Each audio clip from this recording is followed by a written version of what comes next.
Good day guys, and welcome back to another Hyrule News video. As we near the launch of Breath of the Wild 2, it is safe to say this is amongst the most anticipated Nintendo games of all time.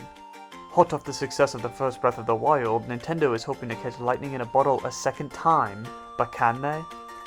A lot of traditional Zelda players are growing sour on the original Breath of the Wild since it lacks some of the traditional game elements, such as real dungeons.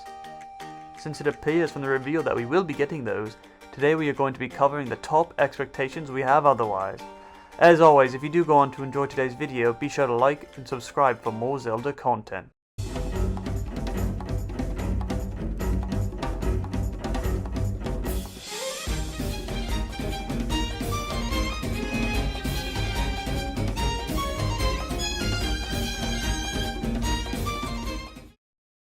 While Breath of the Wild was considered to be a masterful game by some, there were certainly traditional Zelda elements noticeably absent. Some of the most innately Zelda features were removed from their game, and if they were to return, this could potentially make Breath of the Wild 2 the best Zelda title of all time. If Nintendo was truly looking to one-up themselves, they would need to reintroduce some of these classic features that we have all come to love. It is not unreasonable for us fans to expect these types of things at this point, as they are what makes Zelda, Zelda, and we are truly hoping to see these at launch. Number 1. Swimming in the Water Temple. In the playthrough of Breath of the Wild 1, there was never a point where you could actually submerge yourself in water, and this was very noticeable. There were plenty of times I would have liked to go underwater to explore more, but it felt like Nintendo was really leaving this on the table for the sequel. It has long been theorized that we will see this added into the sequel, and we have seen many news sites put up articles on the matter, but what do the players really want? Perhaps one of the most iconic dungeons in Zelda history is the Water Temple in Ocarina. Looking back on this design, this is one of the most beloved and hated in all of 3D Zelda. Personally, I like it now, but growing up I was not a fan. What I did absolutely love was the mechanics of Majora's Mask and Twilight Princess. Now those were an absolute blast. And swimming really has become a mainstay in the franchise, and Nintendo made a large part of Skyward Sword about swimming too, which we saw recently in the HD remake. But imagine these mechanics implemented in a Breath of the Wild sequel to explore underwater caves or hidden shrines. This would be amazing and refreshing to really set apart from the original's Breath of the Wild.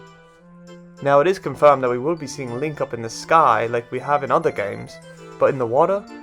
Now that would be awesome and something we'd love to see. What do you think? The use of an instrument. One of the defining features in each Zelda title is the musical instrument in each game.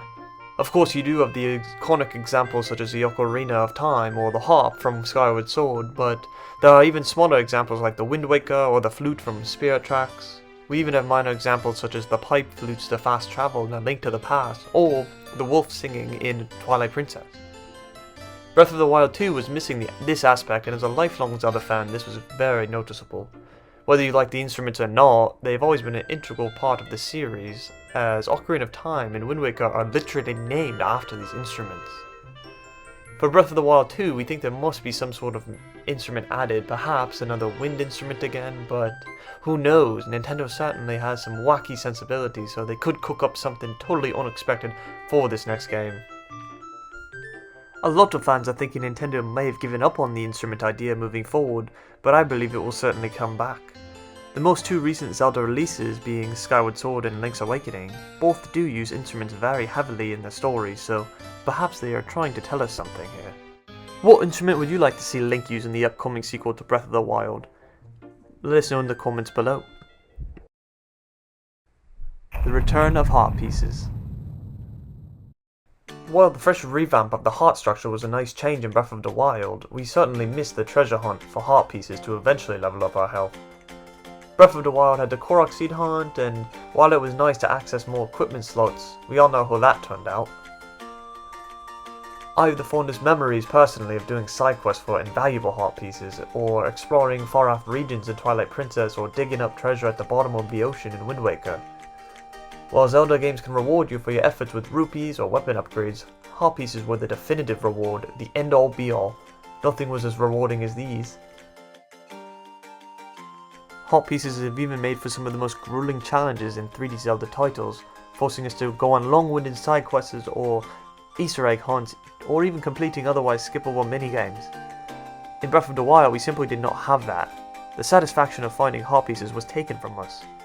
While we did have the shrines to level up our health, after the first 40 or so, this began to feel a little repetitive. While the experiment with the new health system was a refreshing breath of fresh air for Breath of the Wild, it is certainly time for Nintendo to bring back the heart pieces as an aspect of the game. This aspect is so dearly missed, but let us know what you think in the comments below. Should we have heart pieces, or should we keep the current system from Breath of the Wild 1? The return of the Hookshot or Clawshot. The top most beloved Zelda titles all have this, and we saw it prominently in the recent release of Skyward Sword HD. How fun is the Hookshot or Clawshot? This item doubled as a transportation device and a weapon. Whether it was swinging from Pihatz in the Sky Temple of Twilight Princess or the Wind Temple in Wind Waker, this is one of our favourite pieces of equipment in Zelda history. Before Breath of the Wild came out, I could not imagine having a game without it, but now that it's gone, I think we can all admit that we want it back badly.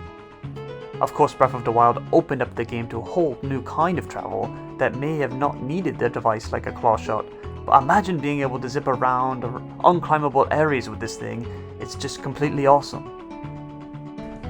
Whether it is a Hookshot or the Clawshot that appears, I think it is safe to say that this is amongst the most welcome additions to the upcoming sequel, and we truly hope we can expect something of the sort.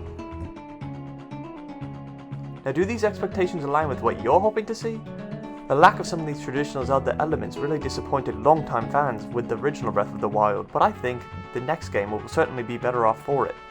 Many of these have been theorized by other channels and news sites, but what do you think? Let us know in the comments below, and if you do think we should do a part 2 for this video, let us know as well. As always, cheers and thanks for watching.